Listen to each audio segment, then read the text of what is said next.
You're born into heat so thick it feels alive, not the kind that dries your skin, the kind that sticks to you heavy and constant, like a hand that never lets go. The forest breathes before you do, insects scream, birds argue, something unseen moves just beyond the trees. You don't cry when you're born, crying wastes strength here. From your very first breath, the world tells you something without words. You are not the center of this place, you are just another life inside it. By the time you learn to walk, you already know which plants burn your skin and which ones stop bleeding. You learn fast because the forest does not forgive mistakes. Neither do people. This is your world, and it does not care that you are small. At 5, you carry water. At 6, you watch your younger siblings. At 7, you know how to clean a wound without flinching when someone screams. No one calls this childhood. They call it learning to survive. You're taught early to listen more than you speak. Words have weight. Questions have consequences. Silence keeps you fed. The men talk. The elders decide. You watch. Your feet harden from the dirt. Bugs bite you every night. You stop scratching because blood attracts attention. Attention attracts danger. Freedom. People call this life later. You don't know that word yet. You just know hunger, heat, and rules that were never explained to you. The first time you bleed, everything changes. There is no privacy, no secrecy. Your body announces itself before you understand what it means. Women notice, men notice. The forest doesn't. You are told to be careful now. You are told to behave. You are told your body is powerful and dangerous. Mostly dangerous. They say it's tradition, that it protects you, that this has always been the way. No one asks what you want. Wanting is for people who have options. From now on, your value doubles, but so does your risk. You notice the way eyes follow you now. Not curious, calculating. You learn where to walk, when to lower your gaze, how to make yourself smaller without disappearing completely. Disappearing is dangerous too. Some girls are promised early, others are taken quietly. Some vanish, and no one uses the word vanish. They say she went to live somewhere else. You don't ask where. At night, the forest is loud, but inside you, everything is quieter. Fear, once learned, settles in deep. By 15, you're considered a woman. That doesn't mean strong, it means ready. If you belong to someone now, you are protected. If you don't, you are exposed. Protection doesn't mean safety, it means possession. You're told this is honorable, natural, balanced, that this is how the world stays in order. You don't miss the irony until later, because little by little, your life begins to narrow. What you wear is no longer chosen for comfort, but for meaning. What you say is no longer chosen for truth, but for safety. Where you go is no longer guided by curiosity, but by permission. Your body is no longer just yours. It becomes something to manage, something to defend, something to explain. You learn to sit differently, to walk differently, to laugh quieter. Your reflection in the river changes before you are ready for it too. The forest watches. It always does. It watches you grow. It watches you adapt. It watches you shrink inside yourself just enough to survive. And no one calls it loss. They call it becoming.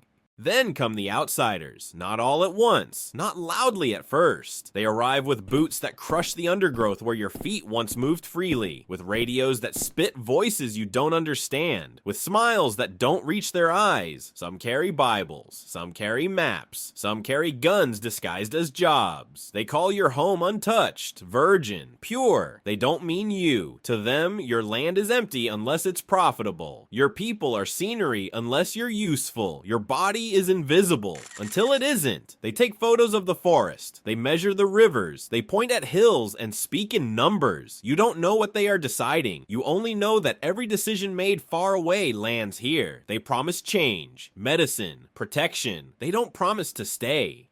Some men don't come back from encounters with outsiders. Some women come back quieter than before, their eyes lowered, their voices thinner. Some don't come back at all. No one writes reports about that. No one puts it in documentaries. You learn new fears now. Noise that isn't animal. Engines cutting through the night. The smell of fuel crawling through the trees. The forest can kill you with hunger, fever, or shadowed jaws. But at least the forest never pretends to be kind. At least when the forest takes something from you, it doesn't call it progress.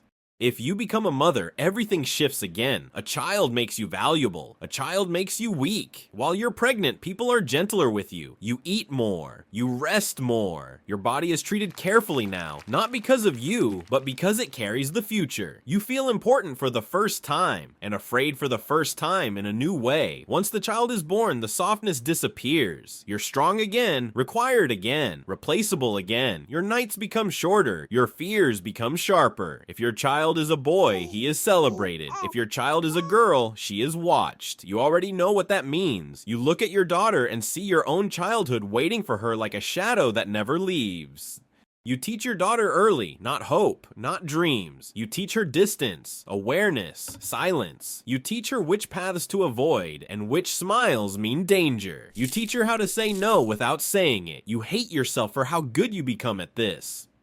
People imagine you free because there are no walls. They don't see the rules sewn into your skin. You can't leave without permission. You can't stay without cost. You can't fully belong anywhere else. If you try to leave, the world waiting outside isn't gentle. Cities swallow girls like you whole. Paperwork erases you. Jobs exploit you. Men lie to you in languages you don't speak well enough to defend yourself in. You are too wild for civilization, too civilized for the forest, so you stay. As you get older, your body becomes invisible again. You're useful, but no longer desired. That should feel like relief. Instead, it feels like erasure. You watch younger girls repeat the same steps you once took. You warn them softly so no one accuses you of causing fear. Fear causes problems. Problems get punished. You keep living, because living here is not about happiness. It's about endurance. Then one day, someone far away talks about saving the Amazon. They show images of trees, rivers, animals. Sometimes they show women like you, standing still, unnamed, blurred into the background like proof of concept. No one asks you what saving looks like. No one asks if staying is what you want. No one asks what leaving would cost. Decisions are made in rooms you will never enter. The forest keeps breathing. You keep surviving. You've lived through disease, birth, loss, storms, hunger, fear. You are strong. You are adaptable. You are tired in a way sleep doesn't fix. At night, you listen to the forest and wonder what your life would mean anywhere else. Then you remember, meaning is another luxury.